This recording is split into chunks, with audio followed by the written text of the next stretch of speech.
Bom, boa tarde a todos. Queria cumprimentar o excelentíssimo deputado Reginaldo Lopes, coordenador dessa comissão, excelentíssimo deputado Aguinaldo Ribeiro, relator, aos demais especialistas que participam dessa comissão. É uma honra participar dessa comissão. Eu tentei e gostaria muito de estar presente, mas tive alguns problemas de logística, né? Pois bem, essa primeira sessão da comissão pretende tratar do diagnóstico do Sistema Tributário Nacional. E aqui tem sido tratado o diagnóstico de uma parte do Sistema Tributário Nacional, que são os problemas da tributação sobre o consumo, né? Eu gostaria de frisar, e essa será a tônica da minha participação, que, ao tratar apenas a tributação do consumo, está se pensando em apenas uma parcela do sistema tributário nacional, aquela referente a promover a maior eficiência econômica, né? Mas tratar apenas da eficiência econômica torna o diagnóstico impreciso. Esse é o alerta que eu quero fazer. Porque também é preciso tratar da redução da desigualdade social brasileira, né? Portanto, quer dizer, o diagnóstico tem que necessariamente tratar simultaneamente das questões da eficiência e da desigualdade, senão nós não faremos a reforma tributária que o Brasil precisa. Bom, com relação à questão da eficiência, eu concordo em grande medida com o que tem sido aqui apresentado pelos meus colegas, né? Tenho pouco a acrescentar, além de três questões. Primeira, o cashback tem sido apontado como único efeito redistributivo da reforma do consumo, né? Entretanto, esses efeitos redistributivos são muito restritos, né? Um estudo feito pelo Rodrigo Oraíra e pelo Sérgio Gobetti, em 2020, mostra que essa reforma do consumo ela vai fazer com que o primeiro decil, os 10% mais pobres, né, tenha uma redução de impostos de 26,7% para 24,3%, quer dizer, apenas 2 pontos percentuais.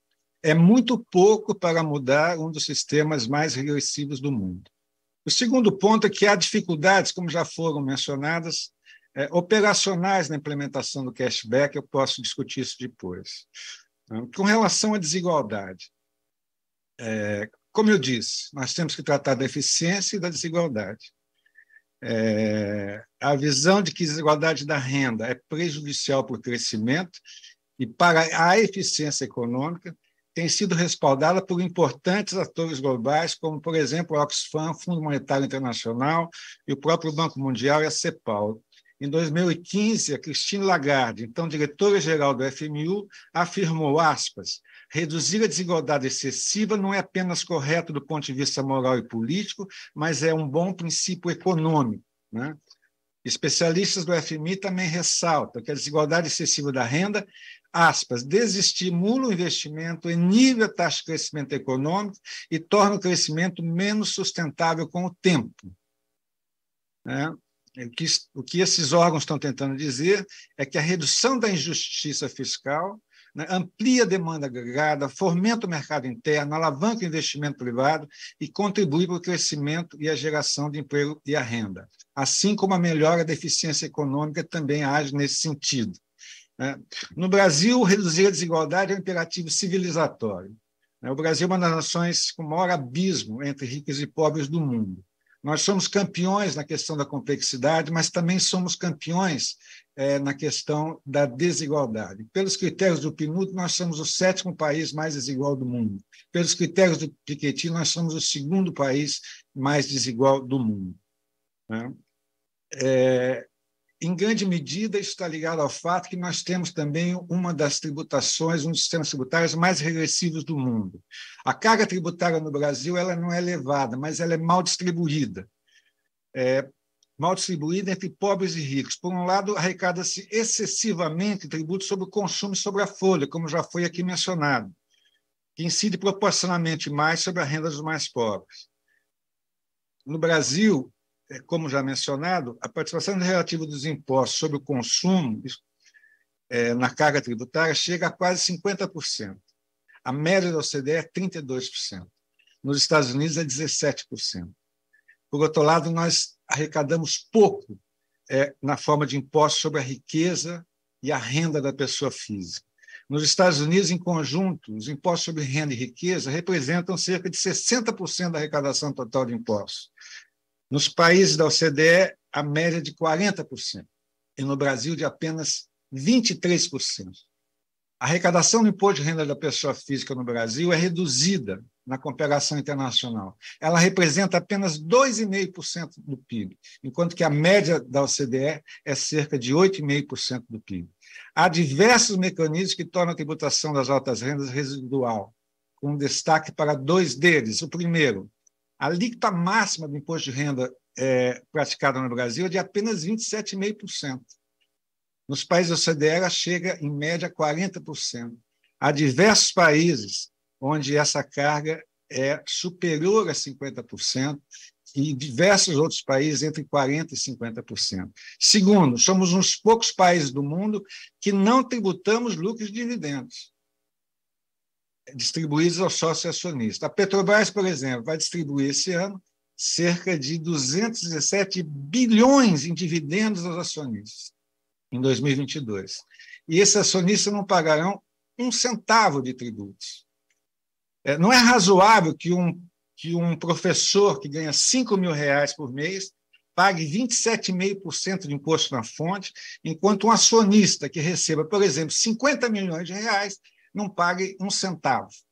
Né? Os dados da Receita Federal mostram que, de cada R$100 declarados como lucro e dividendos, 70 estavam nas mãos de 1% mais rico do país. Cerca de 316 mil declarantes, que tiveram rendimentos entre 600 mil e 2,6 bilhões no ano de 2020.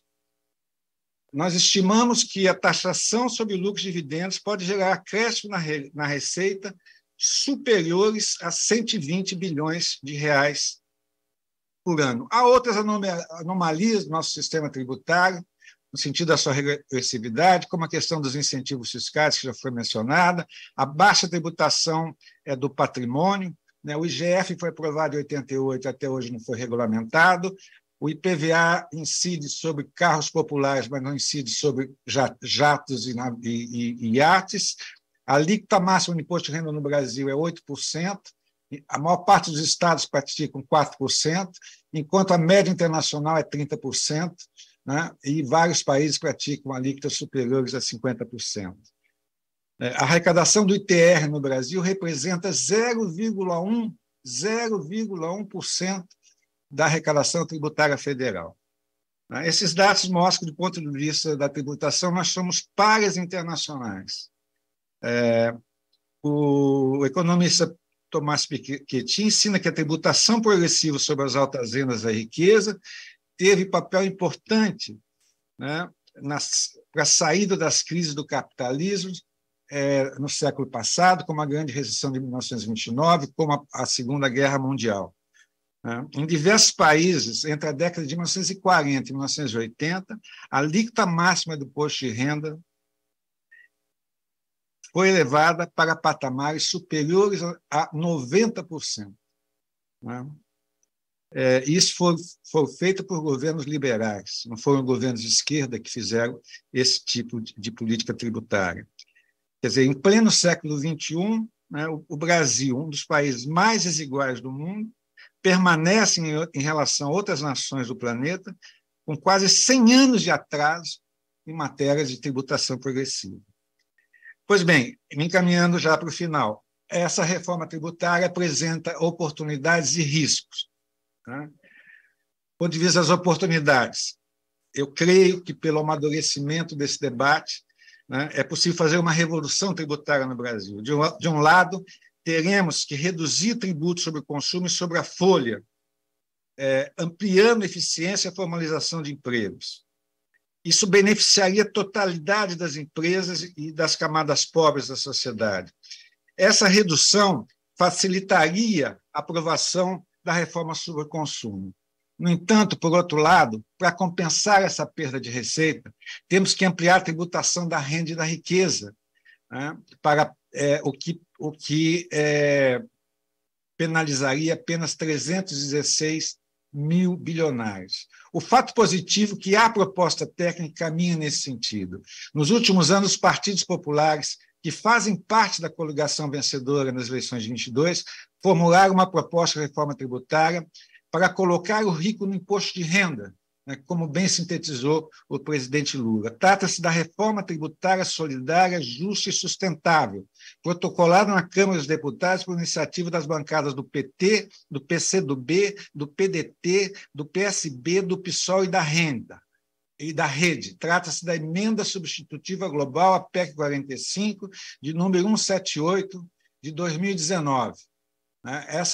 Infelizmente, essa proposta não tem recebido nenhuma atenção da mídia, né?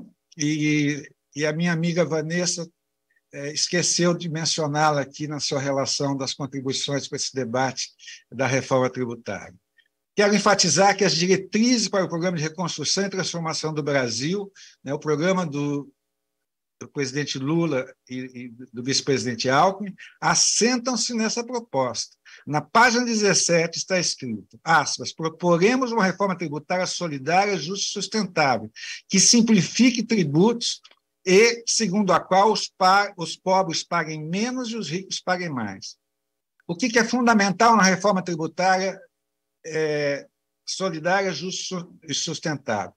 O fundamental é redistribuir as bases de incidência dos impostos, reduzir a tributação sobre renda, sobre consumo e sobre a folha e ampliar a tributação sobre renda e sobre altas rendas e sobre patrimônio. Isso faria com que o Brasil se aproximasse da média, né, da OCDE. Né? A OCDE tem sido citada aqui nessa reunião, os seus parâmetros econômicos. Também seria importante que nós nos aproximássemos do ponto de vista da tributação. É importante mencionar que a maior tributação da renda e da riqueza não requer emenda constitucional.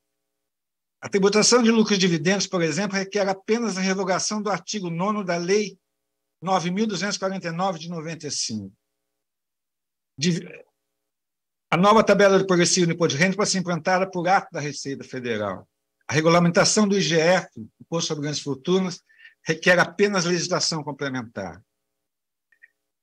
É importante ressaltar que a reforma tributária solidária, justa e sustentável foi subsidiada por estudos iniciados em 2017 por duas entidades sindicais dos auditores fiscais, a Anfip e a FENAFISCO. Esses estudos visavam se contrapor à ideia hegemônica naquele momento de que reforma tributária se encerrava com a reforma tributária sobre o consumo. Naquele momento, a reforma tributária era sinônimo da tributação sobre consumo. Né? Os riscos da reforma. Com a fragmentação da reforma tributária, primeiro consumo, depois renda, corre-se o risco de não se corrigirem simultaneamente essas assimetrias entre consumo e renda. Dar prioridade à simplificação do consumo pode não caminhar em direção à necessária redistribuição das bases de incidência da tributação. Ela pode, inclusive, ampliar ou manter como está a carga sobre o consumo. Né? O secretário Bernardo Api tem dito que, com o IVA, a carga sobre o consumo será de 25%. Né? Esse número é maior, é uma das maiores cargas do mundo. Né? Na União Europeia, por exemplo, essa taxa é cerca de 21%. Na OCDE, em média, em torno de 19%. Né? Então, tratar apenas da simplificação do consumo, né, pode manter essa regressividade excessiva da nossa tributação. A reforma do consumo atende prioritariamente às demandas do setor empresarial, cujo propósito maior é reduzir custos. Por sua complexidade, pelos interesses poderosos envolvidos, acredita-se que a tramitação da reforma do consumo não será célere, podendo se arrastar ao longo de 23. Já se fala na conclusão em setembro, outubro de 23. Caso isso ocorra, essa é a minha preocupação. O poder econômico, aqui eu faço uma análise de economia política, né? Meu tempo está terminando, eu só peço mais 2 minutos para encerrar, deputado Reginaldo. Com certeza, 2 minutos. A minha preocupação, e aqui eu faço um exercício de economia política, né, é que, caso o poder econômico, tendo feito a reforma que há tanto tempo ele defende, eu me pergunto, quais as chances de que a reforma sobre as altas rendas da riqueza seja perseguida em 2024? Essa é a minha preocupação maior. Nesse sentido, já terminando, eu modestamente faço um apelo ao ministro Haddad e ao secretário Api. Não basta dizer que primeiro será feita a reforma sobre o consumo e depois sobre a renda. É preciso enfatizar que ambas as reformas estão interligadas. Como prega a reforma tributária solidária, justa e sustentável, base da coligação Lula-Alckmin, a tributação sobre o consumo e a redução do consumo e ampliação da tributação da renda são faces da mesma moeda. Também faço um apelo à liderança dos partidos políticos que protocolaram a emenda substitutiva global à PEC 45 de número 178, que é conhecida como Reforma Tributária Solidária, Justa e Sustentável. É preciso ressaltar que essa proposta que está nas diretrizes do governo Lula. Peço especialmente atenção e reflexão para esse ponto, pelas lideranças do PT, com destaque para o presidente Gleisi, ao líder Zeca Dirceu, ao deputado Reginaldo Lopes, pelas lideranças do PSOL, em especial ao líder deputado Guilherme Boulos e ao deputado Ivan Valente, que é signatário da emenda 178. As lideranças do PCdoB, com destaque para a deputada Jandira Fegali e para o deputado Daniel Almeida, que são também signatários da 178. E pelas lideranças do PDT, com destaque para os deputados Mauro Benevides Filho, que tem tratado dessa matéria em diversas de suas participações políticas, e o deputado André Figueiredo, também signatário da 178. E também pelas lideranças do PSB e da Rede, partidos que também são signatários da 178. No caso da Rede, ressalto que há ainda o compromisso com a tributação ambiental e que estamos alinhados com as propostas de entidades que defendem uma reforma tributária 3S, solidária, saudável e sustentável. Concluo dizendo que tenho certeza de que o governo e o parlamento brasileiro estarão à altura da crise atual. Pensarão alternativas, inspirando-se na experiência internacional atual, defendida por instituições como o Banco Mundial, o BID, FMI e governos de países capitalistas centrais, como o governo americano, segundo a qual é preciso gastar mais e taxar mais. Creio que o governo e o parlamento também estarão em sintonia com os anseios da sociedade. Um dos achados da pesquisa realizada pela Oxfam e pelo Datafolha em 2021 é que 84% dos brasileiros concordam com o aumento dos impostos para pessoas mais ricas para financiar políticas sociais no Brasil. 84%. O estudo também mostra que quase 9 em cada 10 pessoas acredita que não há progresso nacional possível se não se reduzirem as desigualdades sociais brasileiras. Muito obrigado, deputado. Obrigado, Eduardo Fagnani. Passo a palavra para o próximo expositor, Eduardo Sampaio de Moraes Godoy, livre docente pela Faculdade de Direito da Universidade de São Paulo, USP, ex-procurador-geral adjunto na Procuradoria-Geral da Fazenda Nacional.